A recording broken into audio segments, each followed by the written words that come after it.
इस वक्त की बड़ी खबर आ रही है नांदेड़ से। चलिए शुरुआत करते हैं। नमस्कार, आप देख रहे हैं भारतवर्ष समाचार डिजिटल। नांदेड़ में 8 अप्रैल को पहुंचने वाली विधायक अनुमान समिति के समक्ष वीजी राउतवार के खिलाफ शिकायत देंगे। समिति को ज्ञापन देंगे सामाजिक कार्यकर्ता दीपक कस्बे। नांदेड़ MIDC के लेखाधिकारी वीजी राउतवार की कार्यप्रणाली पर गंभीर सवाल उठाते हुए सामाजिक कार्यकर्ता दीपक कस्बे ने विधायक अनुमान समिति के समक्ष शिकायत दर्ज कराने की घोषणा की है। यह समिति 8 अप्रैल को नांदेड़ पहुंचने वाली है। दीपक कस्बे ने आरोप लगाया है कि वीजी राउतवार आवश्यक कार्यालयीन परीक्षा उत्तीर्ण नहीं होने के बावजूद महत्वपूर्ण पद पर कार्यरत हैं। साथ ही उन्होंने यह भी कहा कि राउतवार की प्रतिनियुक्ति नांदेड़ में है, जबकि उनका मुख्यालय छत्रपति संभाजी नगर में है, जिसके कारण वे दोनों स्थानों की जिम्मेदारियां ठीक से नहीं निभा पा रहे हैं। इससे प्रशासनिक कार्य प्रभावित हो रहे हैं। इसके अलावा राउतवार के जाति वैधता प्रमाण पत्र पर भी सवाल उठाए गए हैं और इसकी गहन जांच की मांग की गई है। कस्बे ने बताया कि सूचना के अधिकार RTI के तहत मांगी गई जानकारी देने में टाल मटोल की जा रही है। उन्होंने आरोप लगाया कि राउतवार स्वयं जन सूचना अधिकारी होने के बावजूद जानकारी उपलब्ध नहीं करा रहे हैं, जबकि अन्य RTI कार्यकर्ताओं को जानकारी समय पर दी जा रही है। कस्बे ने इस पूरे मामले की निष्पक्ष जांच कर दोषियों पर कार्यवाही की मांग की है। उन्होंने चेतावनी दी कि यदि उचित कार्रवाई नहीं की गई तो आने वाले समय में आंदोलन किया जाएगा। संवाददाता राहुल सरपाते की रिपोर्ट, नांदेड़, महाराष्ट्र। सर नमस्कार, आपका न्यूज नेशन 81 में आपका स्वागत है।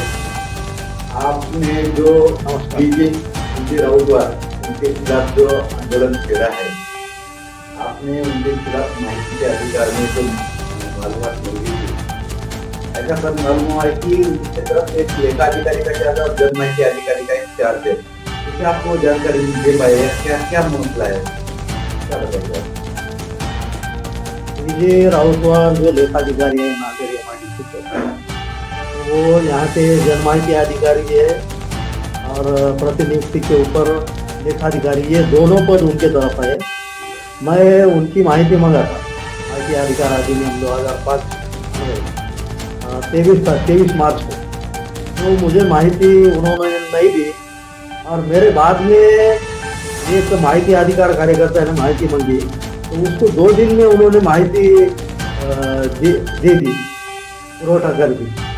इसलिए वो माहिती अधिकार कानून का दुरुपयोग कर रहे हैं। अभी जो है आप उनके खिलाफ अभी अगला एक्शन क्या लेने वाले हैं? अभी मैं MIDC के जो CEO है मुंबई के, उनको एक तकरार निवेदन दे चुका हूँ। वो तकरार निवेदन में उनकी जो वरिष्ठ लेखाधिकारी की पोस्टिंग है, तो वो पोस्ट के लिए डिपार्टमेंटल एग्ज़ाम जो रहेगी, तो मुझे ऐसा समझा, मुझे पता लगा कि वो उनके डिपार्टमेंट की एग्ज़ाम अभी नापास है, फेल है।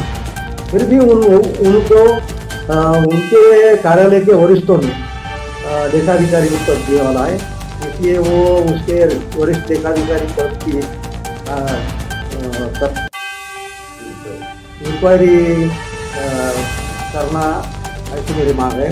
और दूसरी बात जो है, उनका जो कास्ट सर्टिफिकेट है वो अनुसूचित जमाती ST में से आते हैं, लेकिन उनका कास्ट सर्टिफिकेट बोगस है, बनावट है। उनका आइडेंटिटी प्रमाण पत्र बोगस है, बनावट है। तो उसकी जांच वरिष्ठ स्तर पर करके उनके ऊपर कार्रवाई होना, ऐसे मेरी मांगनी। कहा जा रहा है कि अभी आने वाले 8 तारीख को विधानसभा परिषद से कमेटी MLA की कमेटी नांदेड़ में आने वाली है। तो क्या आप उनके खिलाफ वहाँ पे कोई करने वाले उनके? बिल्कुल, मैं अंदाज समिति में जो महाराष्ट्र के प्रधान सचिव और अपर मुख्य सचिव जो आने वाले हैं MIDC उद्योग विभाग के, तो उनको मैं निवेदन देने वाला हूँ। ये वीजी राउतवार इनकी